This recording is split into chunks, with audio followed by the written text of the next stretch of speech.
And welcome back, guys, to another episode of the Geek Centurions. It's your boy Eli, Me, Joe.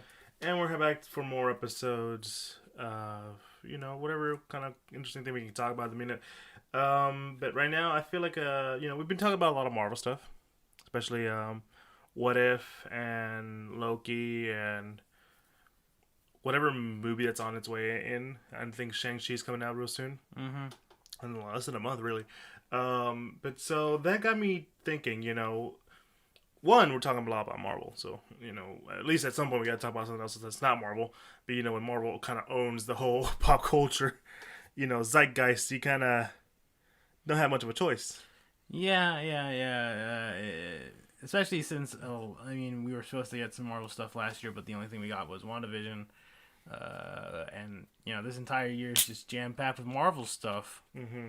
So it sort of seems like we went from not having a lot of Marvel stuff to talk about to just every single month there's something new from Marvel. Yeah, and so that got me thinking, right? Because a lot of people, have become fans of Marvel, especially the Marvel films and the properties that they've been, producing, the Marvel Studios themselves. We kind of have an expectation for them. And I've heard a lot of people talk about this, and a lot of expectations for even for small things have been kind of like tied into the fact that like, oh, what could this mean, for the future of Marvel and that kind of stuff, or like where does this go for the Marvel property, in a sense. So if you're thinking, well, what do you mean by what you're saying is so. What I'm putting out there, and it's the topic of today's discussion, is really, do we expect too much from Marvel, or do we, anticipate too much from Marvel? And now this comes right off the heels of stuff like WandaVision and Loki, and a little bit of What If, and especially with Black Widow. It's that, is this going to lead to a certain thing? Like, what's the next big phase gonna be? What's the end point? What's gonna be the Infinity War end game of these new phases? And especially since, like, I think recently, one of the guys who was in charge of Secret Wars, the famous book, event comic that Marvel had, their first, really, announced that, yeah, Marvel's planning something with to do with Secret Wars. And personally, I'm like, well, that's great. I really enjoy Secret Wars, both the original and the Jonathan Hemming version. And I can't wait to. Oh, wait. Hold up now. Let me just pull that back a bit, because like, are we expecting too much now? Are we expecting now that every property that we see leads up to Infinity War, and vice versa? I don't know. Definitely it's an interesting this topic of discussion. Um, I think I think a lot of like sort of this sort of interest in sort of like what's the big thing, what's the next big thing. It comes from, I think, maybe two things, maybe three. But on top of my head, I can only think of two. The first is just like just after it's sort of just like after Infinity War and Endgame, we had this is such a big massive event for the MCU, right? And it's sort of just like, well, what do we do now, kind of thing, right? Because everybody sort of it feels like each when we talk about, like, I guess sort of like sequels and various other things, it's always like sort of like going for like the next big thing, right? So I think for some people it's like, okay, so what's going to be the next big thing for the MCU, right? And it sort of led into a lot of like speculation, especially from like all these newer Marvel stuff we've had recently, that is this going to be set up for the next big thing for the MCU thing? Obviously with WandaVision we had the the whole Evan Peters as Pietro.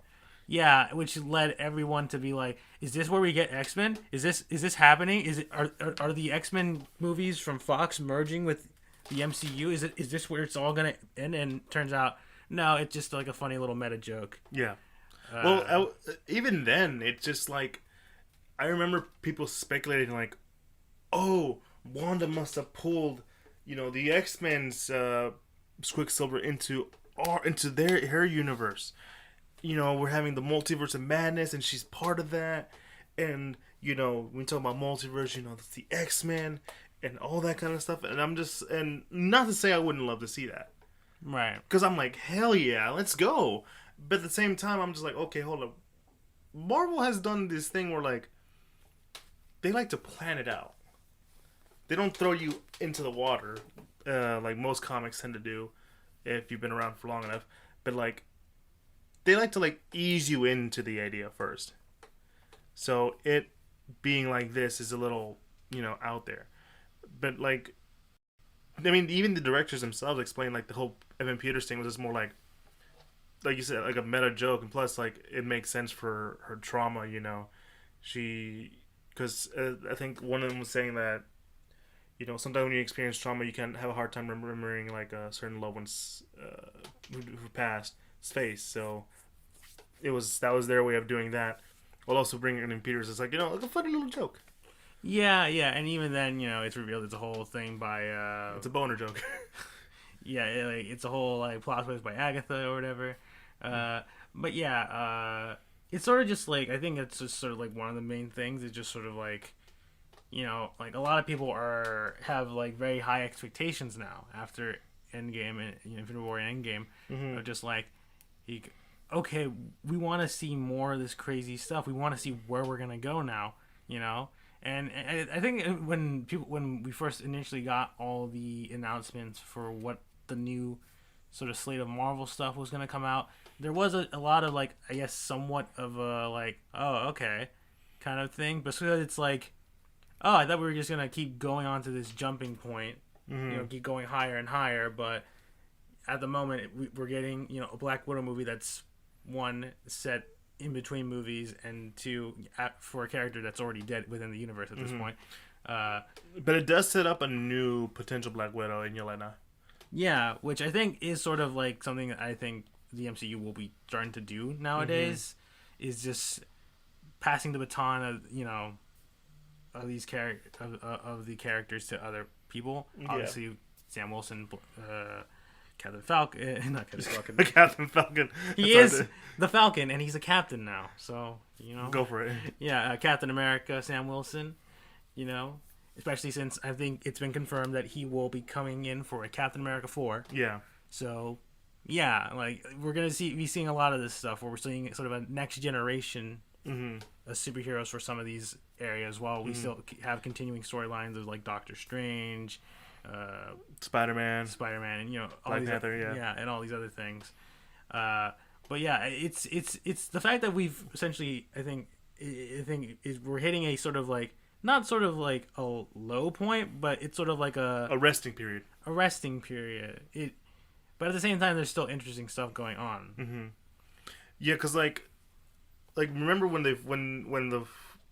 Disney bought Fox, which included X-Men and Fantastic Four, people were clamoring, when are we going to get the X-Men? When are we going to get Fantastic Four? And don't get me wrong, we've also wondered that, and like, but I would say we were a little more, realistic in our endeavors.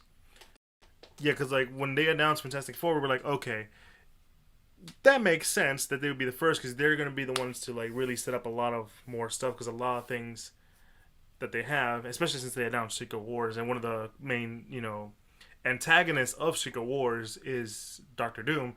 Of course, you're gonna need, the Fantastic Four, because they play such a pivotal role within Doom, and with a lot of stuff that we can eventually see in the Marvel universe with like Galactus, Kree Skrulls, and all that kind of stuff. Silver Surfer. Yeah, exactly. So like that, which is I'm like, I wouldn't mind seeing the X-Men now, but like you really need to like set that up.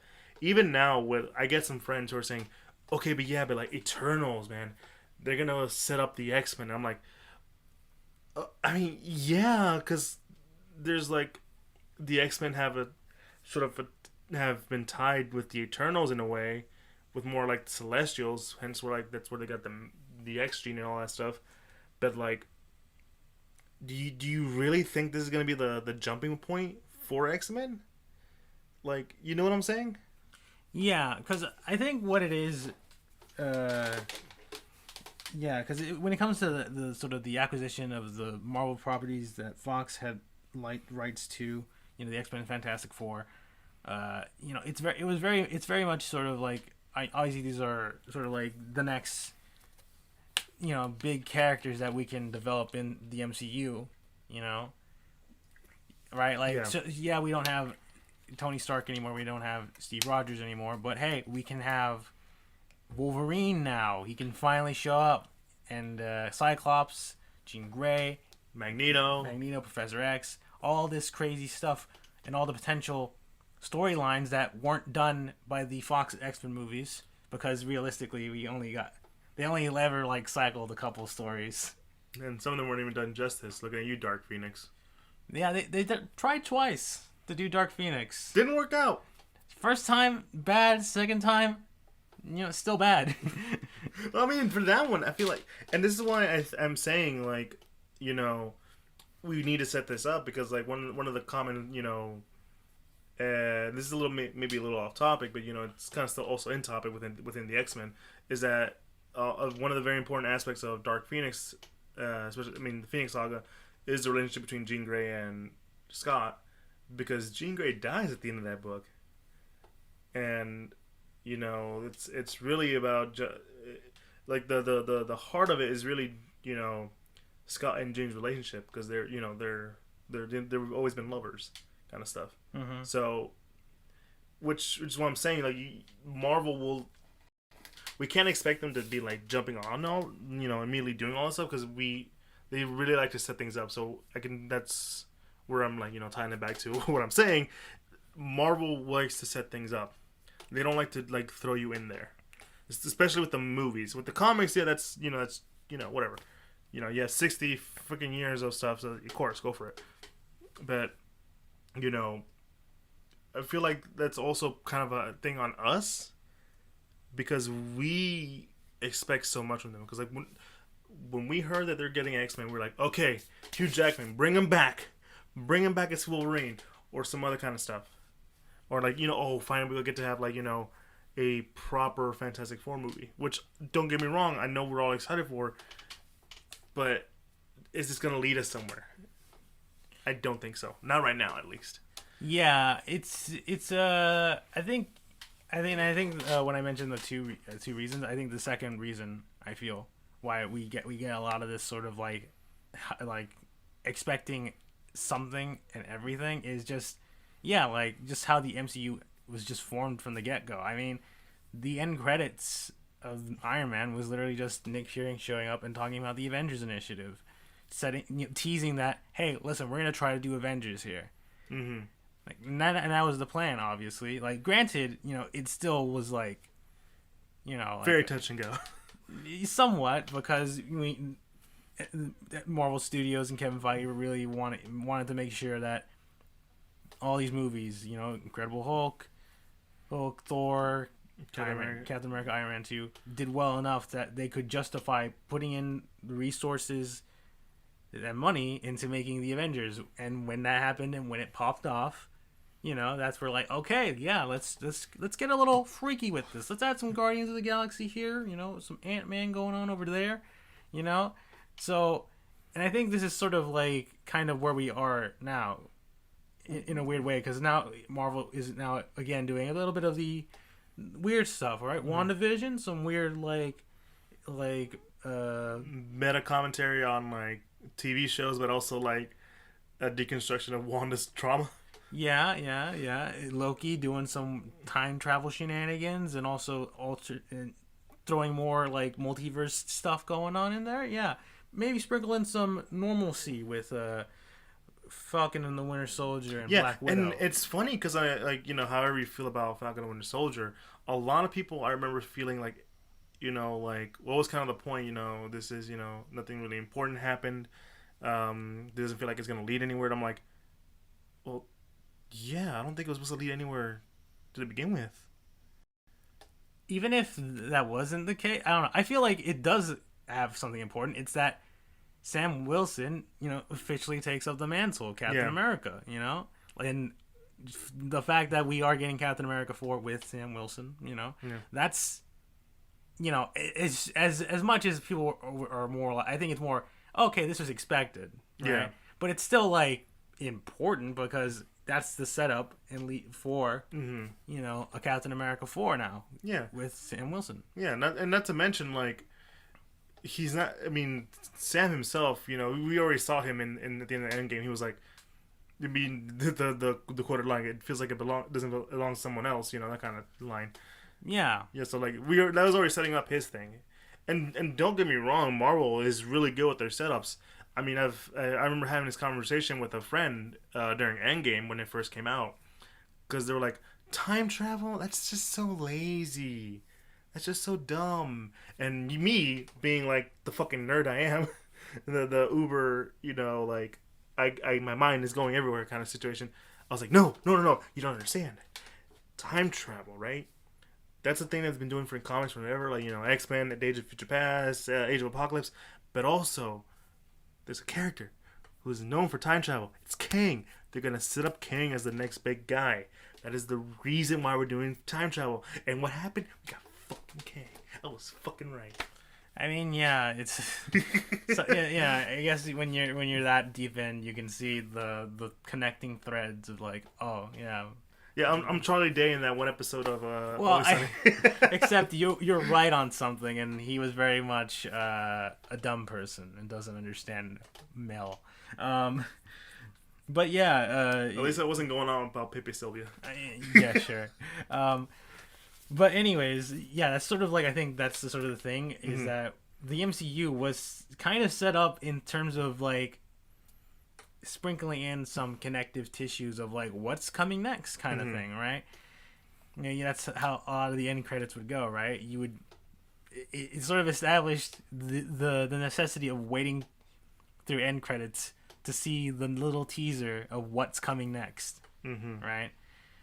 And people kind of sort of know that and pretty much expect almost everything in Marvel related to have one of those little, like a stinger of just like, here's what's coming next. But even then, and to point this out, like we've had, like Marvel knows that people do that, that we that's a thing they've done, and they've made fun of it sometimes. Spider-Man: Homecoming. Yeah. Literally, everybody was like waiting for like what's next for Spider-Man, and it's just Cap just sort of like, hi, you're probably wondering why you sweat this long. It's about to learn about patience. Patience is a virtue, right? And it's sometimes it doesn't work out. Sometimes you wait for something and it just doesn't work out. So even Marvel understands that, and I think the fans need to like sort of remember, oh yeah, like sometimes we aren't gonna get like a huge revelation of what's to come, right? We just need to like it's more of like we shouldn't expect crazy things to happen. We should like wonder, like more so of okay, so here's what we're doing, but where is this going? Where can we go with this? Yeah, and it's fine to like, I think it's fine to speculate a lot of things, but to just constantly demand, no, we need an end credits about who the next big bad is. I need to know. All right, I need to fill it in. Well, I think that's why also like Loki was such so big for some people because it establishes Kang as the possible next threat. Also, it ties in with like Multiverse of Madness. Same thing with WandaVision, and we were all like speculating like what could this mean. Sometimes you just have to sit down and like, just shut up and enjoy the ride, see where it takes you. Yeah. Not saying you shouldn't think, but Yeah, no, I definitely understand what you mean by that. It's more. It definitely sort of is a lot of just wondering. Like a lot of people just like. I think just some people just are like very, I guess, like I need the answers now, right? But at the same time, due to like the current world circumstances, we didn't have a lot of Marvel stuff like for a solid year, right?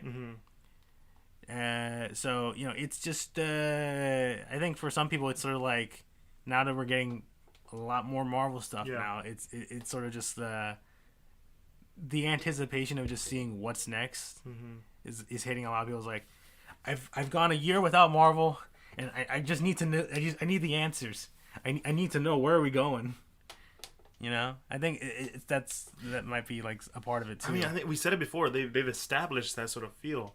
Because like, did you ever think that at the end of Avengers 1 we were gonna get something like Thanos? No, I mean that obviously I think I remember when it happened. A lot of people were just like, "Who the heck is this guy?" And all the nerds were like, Yeah, and all the nerds are just like, "We're setting up Thanos. Thanos is gonna be the next big threat," and you know, we sort of like lay the ground. Obviously, Marvel essentially spent a lot of time laying the groundwork for Thanos to be sort of the big endgame boss, right? mm-hmm. Because I think I even remember some people being like, "Wait, is Thanos like the next villain for the Avengers movies? That seems a little. I think we're jumping the gun here." Yeah, yeah, I remember that because like everyone was like, okay, so Avengers 2 they're fighting Thanos, and no, it was Ultron, which I'm like, okay, that makes sense. Yeah, to be fair, some people were like, "Okay, all right, hold on. I think Thanos is an Avengers 3 type villain or like a final boss kind of thing. We can't go Avengers 2 Thanos. All right, we need some like next here. Like we definitely need a villain, but it can't be Thanos. It needs to be like someone like like maybe Ultron or like maybe like a some other like tertiary villain, Avengers villain. The League of Evil or whatever it was. Yeah. The Masters of Evil. There we go. That's what it was. Yeah, just something to like hold us over for Thanos, and obviously, yeah, it was Ultron. You know, like, and then by Avengers 3 and 4, it was nothing but Thanos. Yeah, because you know he's a big end game boss, and we get to see him in all. Heck, I remember back in the day when they were thinking about doing Avengers, because this is my thought process when it was first coming out. It was like, okay, they probably gonna do Iron Man 1, 2, 3, Hulk 1, 2, 3, Thor 1, 2, 3, and then Captain America 1 through 3, and then like the last final movie of all of them would be the Avengers.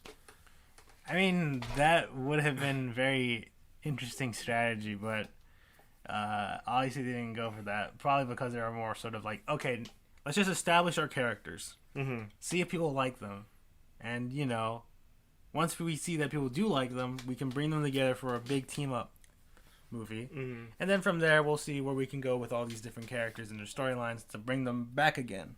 Yeah, and like I mean, obviously, I was 110% wrong on that situation, but you know, Marvel has always been establishing the fact that we need you to. We're gonna let you to get to know these people, know the situations. Then when we bring them into these events or these climactic things, you feel more invested of it. Which I mean, it's serial storytelling at its finest. But you know, I feel like like I said, I feel like we've become too accustomed with this. You know. No, I mean, I think that's that's a pretty solid point. I mean, that's kind of Marvel's sort of prerogative when it comes to their movies and stuff. It's that everything is connected, right? And now their television arm too. Yeah, but I will say, I think the one thing about the MCU that works is that sometimes you don't necessarily need to look at everything, right? Because realistically, you could just watch. I mean, if you wanted to, you could watch like the first 2 Iron Man movies before going into Avengers 1, and you know who Tony Stark is, and Avengers does sort of at least help establish some of the other characters at least well enough, right? It's never been about, I think, the MCU forcing you to watch everything to get all the details. It's like, if you want to do that, you can do that. But if you're just like, oh, my favorite character is Iron Man, right? So you can just watch all these movies, and whenever he shows up in a team-up movie or various other things, you're like, I'm going to watch this movie for Iron Man. You know? Stuff like that. Yeah. So I think that's sort of something that I think people are kind of forgetting about the MCU, is that like a lot of times for the MCU, sometimes you can just not watch something if you don't want to. And I think it comes especially with something like What If, right? Some people being like, oh, what if this has to tie into something, right? But I think for me, and probably for you too, What If is more sort of like, these are some fun stuff, fun little sort of nuggets of stuff that we can look at.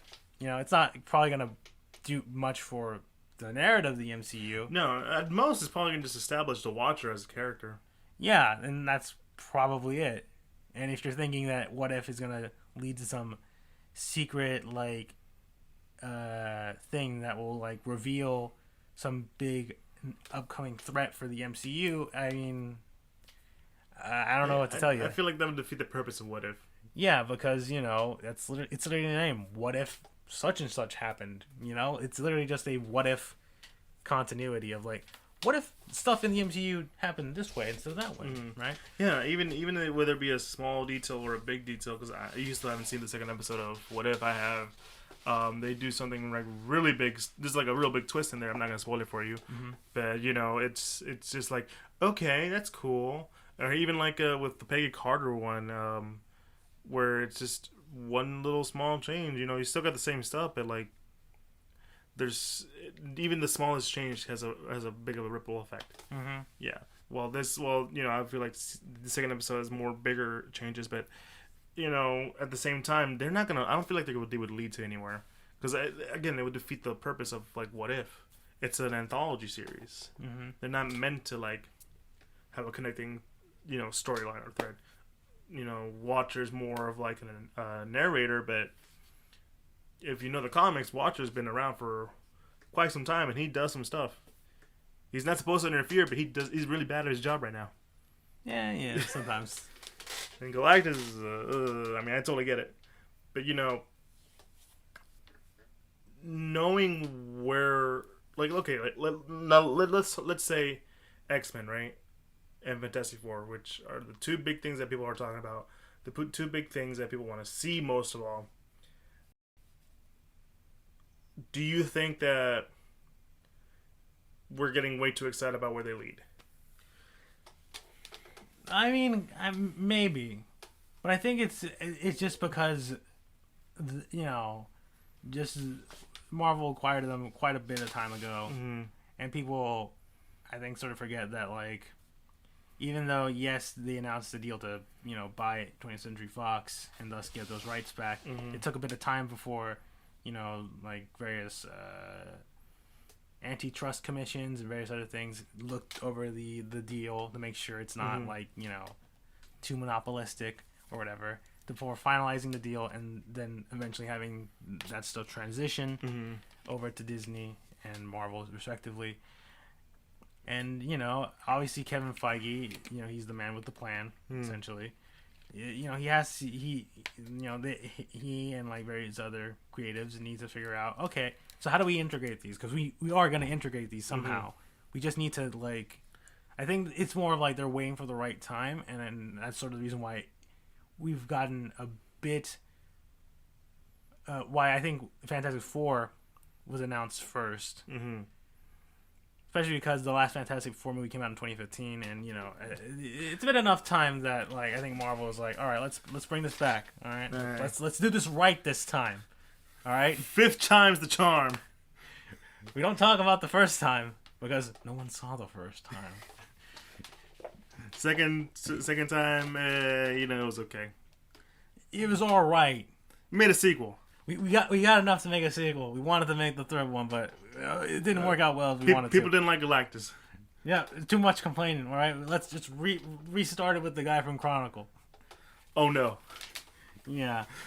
So there's that, and I think half of the reason why X-Men just hasn't really, we haven't heard anything about X-Men in the MCU is again something similar.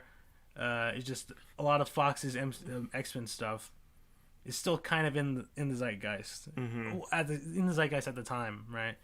We had Logan that came out. We had the Dark Phoenix movie. Deadpool 1 and 2. And I think the New Mutants. Yeah. Which came out, I'm pretty sure. It did. Yeah, all right. Just making sure, because that movie was like basically done, kind of, but it was in limbo. It was in limbo in terms of like, when is this movie actually coming out? Because it had like that girl from Game of Thrones. What was her name? Oh, Macy Williams. Yeah, and like she was like, they had filmed it like obviously like, and looking at her in the film and looking at her now, it's like she's aged quite significantly from the film. So we gotta. It's like it's kind of weird just seeing that, right? Yeah. But yeah, eventually that's come out, which is like sort of the last Fox Marvel thing, movie they've made now. So I'm guessing for Kevin Feige and the rest of the people at the Marvel Studios, now that like sort of hoping that there's enough time to pass from the memory of Fox's run with the X-Men that they can just sort of, okay, now let's start our X-Men. All right, let's get our uncanny X-Men out there. Yeah. Well, also like when you're thinking about putting in X-Men, a lot of them are tied to like events of time. Like Magneto is a Holocaust survivor. He wouldn't be around today. But yeah, I mean, there are still some Holocaust survivors alive. Yeah. Yeah, it is very much. No, don't get me wrong. The themes of X-Men are prevalent throughout the ages, of course. That like, you really have to do that right. You don't know how. Not to saying that the themes, but I'm more like you need to do that right because like there's a lot of things about the X-Men are what they are representing. Yeah, I mean, it's potentially that's at least there might be at least some rewrites in terms of certain characters. Yeah, because and what I mean by that is that when they're introduced, they've always been hated on. Like, what's going to be the inciting cause for people just to hate these the mutants, that kind of stuff. Aside from like oh, they're different from us, we must hate them, kind of stuff. But like I feel like nowadays they'd be like, oh yeah, cool, superpowers. In terms of the MCU lore. Yeah. Yeah, potentially. I mean, like that. And I think that's half of the reason why the X-Men have often, I think, worked pretty well by themselves. Mm-hmm. Is that you could focus more on that angle a lot if they were like the only superpowered individuals. Yeah. But yeah. I mean, that was the basis of one of the books, X-Men versus X-Men, Avengers versus X-Men. It's like, hey, wait, why do you guys get praised for stuff that we've been doing too? It's because we're regular people. This kid, he got bit by a spider. He's a regular person, but he got bit by a spider. You were born weird. What is that supposed to mean? You This is a character named Beak, and literally, it's like he's literally just a dude with the head and neck of a bird, a featherless bird. It's like, okay, no, I can see why you people don't want to be around you, dude. Like, no offense, I can totally see it. Yeah, So Nightcrawler, you're cool. You're like this cool pirate dude, but like, yeah, I can tell why people don't want to get around to like a Blue Devil looking dude. Yeah, and I think they're probably gonna try at least something to try to like push that angle. Well, I mean, I think people have multiple theories as to how the X-Men would integrate into the MCU. Yeah, there was the whole snap situation. Yeah, and I think that's sort of where I go. Mm-hmm. My brain kind of goes, considering that like, Earth was at the epicenter of the massive Infinity Stone usage twice. 3 times. Right, 3 times because Thanos snapped everyone, Hulk brought them back, and Iron Man defeated Thanos. So potentially all that. It's always the thing that all that cosmic shenanigans would activate the X gene in people, which would be a dormant gene, and thus cause just an outbreak of superpowers. Mm-hmm. But then, how would you introduce like Magneto and Charles Xavier? Well, the thing is, if I recall X-Men lore, the X gene is either in everybody, right? And sometimes it just activates sometimes, right? Yeah. So in my brain, like they were like one of the few that just naturally were born with the X gene activated. Okay. That's how you would get like a Wolverine, right? Mm-hmm. And various other characters. Like some characters already had the X gene, right? Mm-hmm. And they're just very few of mutants are around in the MCU, but because of all the stuff by the time of Endgame, that's activated the X gene in a ton of people, and maybe and this is where I'm just going off the deep end. Maybe our X-Men movie is, you know, Professor Xavier recruiting a bunch of new mutants. Mm-hmm. You know, Not the New Mutants, but New Mutants. you know, like young Scott, young Jean Grey, various young X-Men. You Yeah, know? the original five. Yeah, and essentially trying to establish this as there's sort of a growing tension of like, what's going on here? Why are people starting to get just powers? You know? Mm-hmm. The example, like, we can do good, but there's still people who are going to be a little upsetty. Yeah.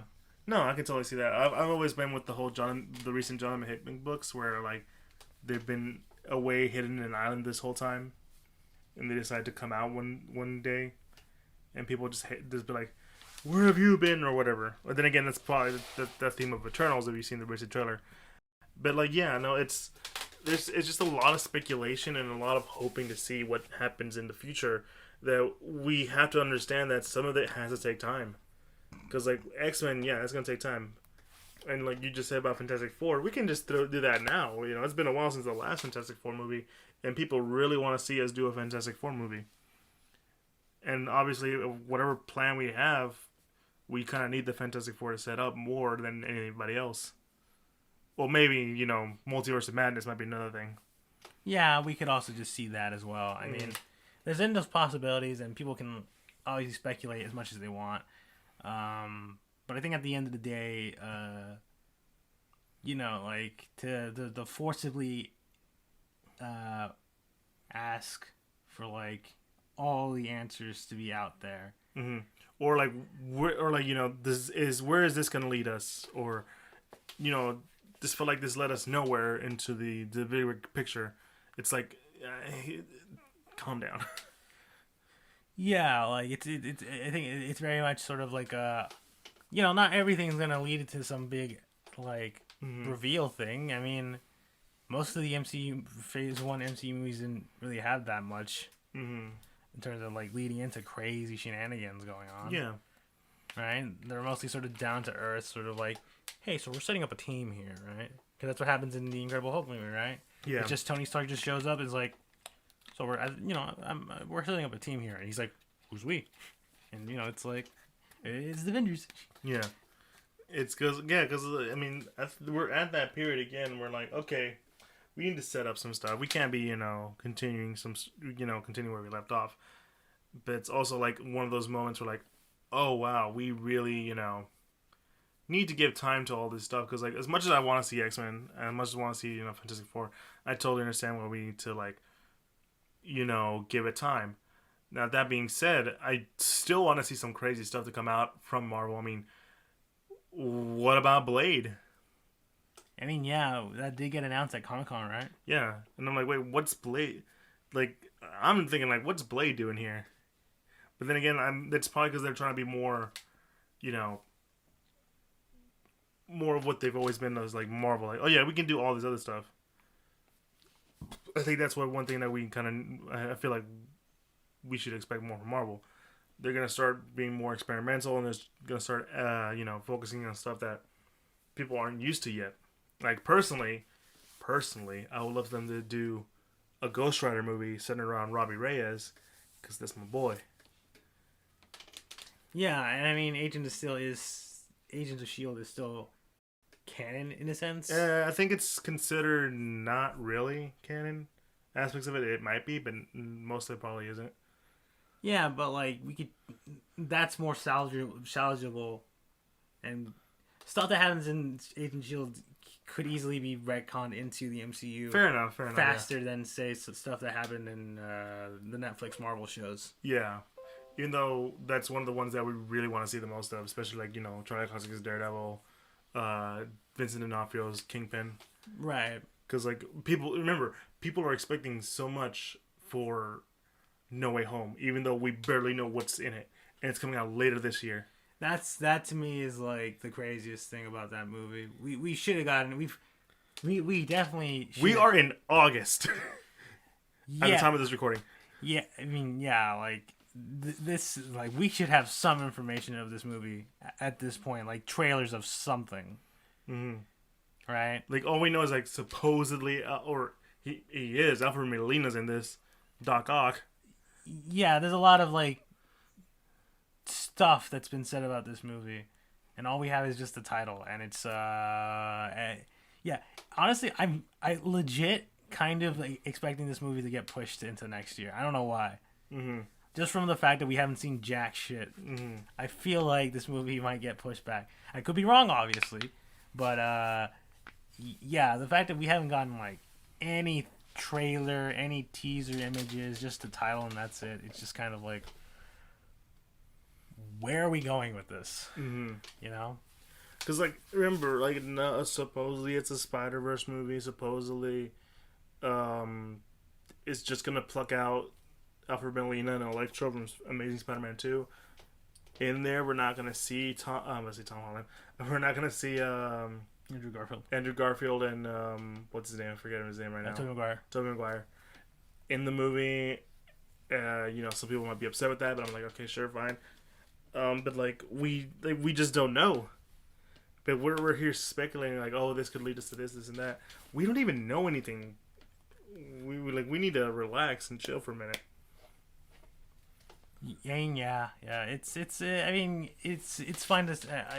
It's fine to speculate, but to go off the deep end and I guess create crazy, wacky theories, it can be a little sort of like, all right, we need to take a chill pill. We need to relax a little bit. Let's think critically about this and not. Let's take a couple steps back.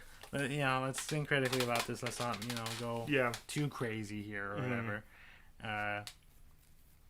And let's not like try to, I don't know, declare ourselves prophets of the MCU and say this is what will happen in the MCU. I've predicted it, so I must be right. And then when you get upset that a certain show did not do much for the setup for the next big MCU arc, you go, what the fuck? You know? Hey, can you remember Mephisto? Yeah. A lot of the WandaVision stuff, I think. I mean, to be fair, I remember, like, granted, I wasn't like super like into theories, but I always thought it'd be kind of funny and interesting if our main human villain, what was his name, the Colonel dude, was actually a human Ultron in disguise, right?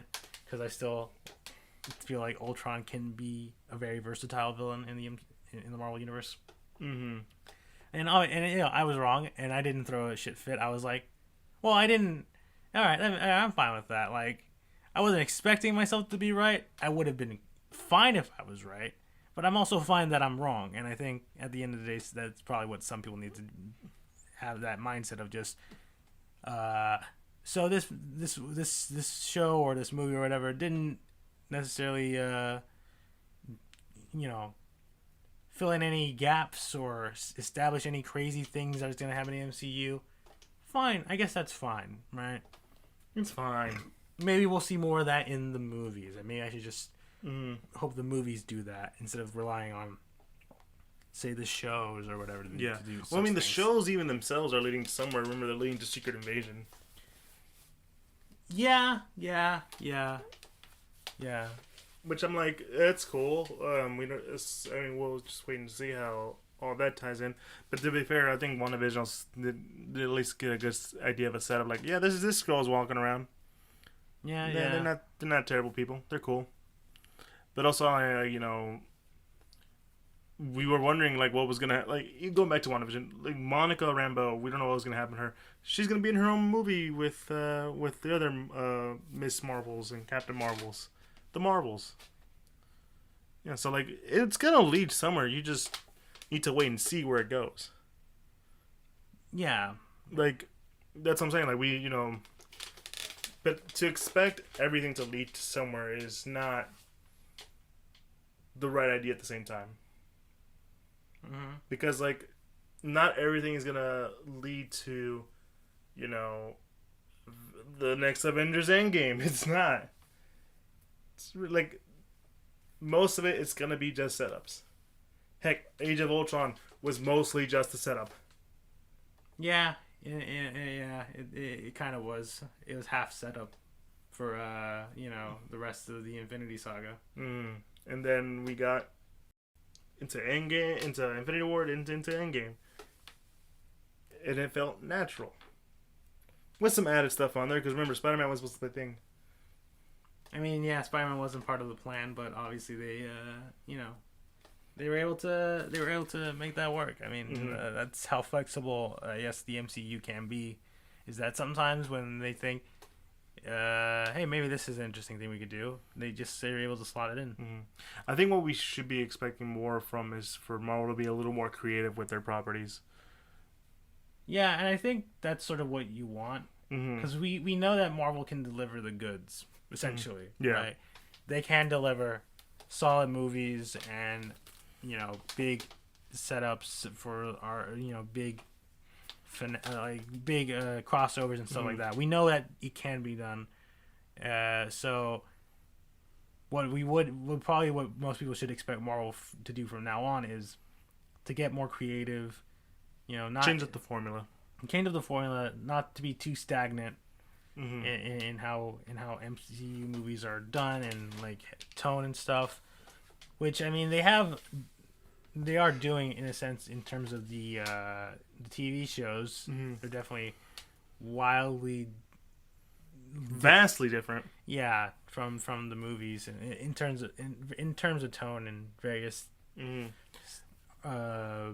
story beats they do in the shows.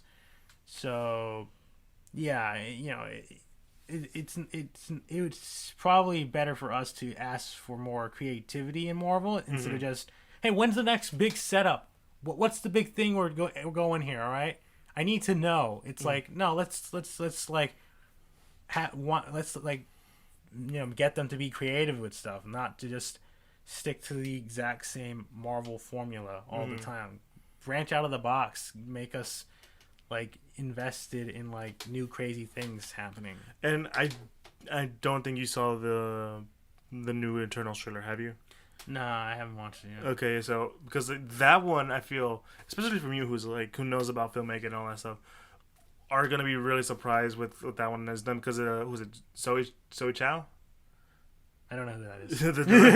Well, she was like an Academy Award winning director. Okay. And the way the trailer is shot, it looks like they put some good ass cinematography in that, compared to like a lot of Because I don't know, how would you feel about the cinematography for Marvel films? Like not to talk shit, I mean, they're fine. I don't think there's anything like offensive about how they film things. I think people have sometimes had issues with like color grading and stuff. Chloe Zhao, I'm sorry, I said Zoe Zhao.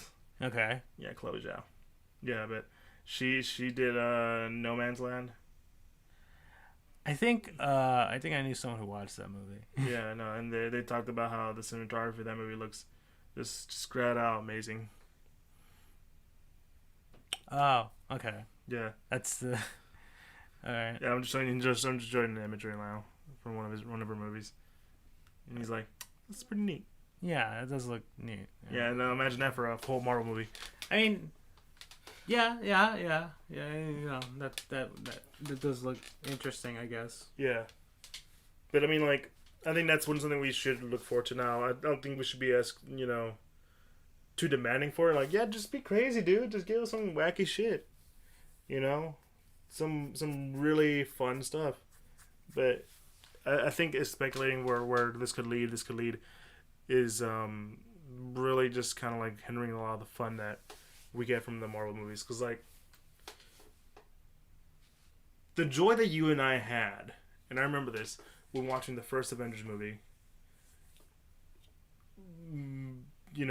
yeah, we liked how, we finally got to see an Avengers movie. But also going back to the end of that movie where they show off Thanos, people were like, "Oh shit, where could this lead?" And just the idea of like that setup, like, "Oh, that's amazing." Now we never demanded anything, so that when the ride came in and just gave us all the way to Infinity War and the stuff they did with Thanos, we were like, "Man, that feels satisfying." We didn't, we weren't begging for something crazy like this, but what we got was so good. I don't know. I mean, yeah, it's just I guess it's just that's just the internet discourse. I guess Mm-hmm. sometimes people can go a little overboard, and we just gotta chillax sometimes. Mm-hmm. And I think that's a great place to end it for this episode. Thanks, guys, for taking a chance to listen to us. If you want to follow us on social media, we're on Instagram, Facebook, and Twitter at the Geek Centurions. And if you want to see us be more active, we are always on Instagram. We try to do a little more active stuff. On there, you'll find a link to our link. Well, you find our link tree where it links to all the podcasts that we're officially part of, like Apple Podcasts, Google Podcasts, Pandora, Spotify, all that good stuff, and a link to our YouTube page where all you audio listeners can have a chance to see, put a face to the voice and all that kind of stuff. And once you're on YouTube, you like, comment, subscribe, all that good stuff. Also, a link to a Patreon where you can support us in any form of way. We accept any form of donations, no matter how big or small. If we want to do some more crazy stuff, but we're gonna need the support for it first. But we're not begging for you guys to do it. Have a huge obligation for it. But yeah, it's basically we're excited for more Marvel stuff. We're just gonna be a little more reasonable when it comes to it. We're not thinking everything's connected.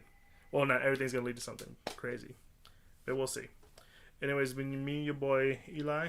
To me, Joe. We're gonna make some change. We hope you guys have a good one. Peace.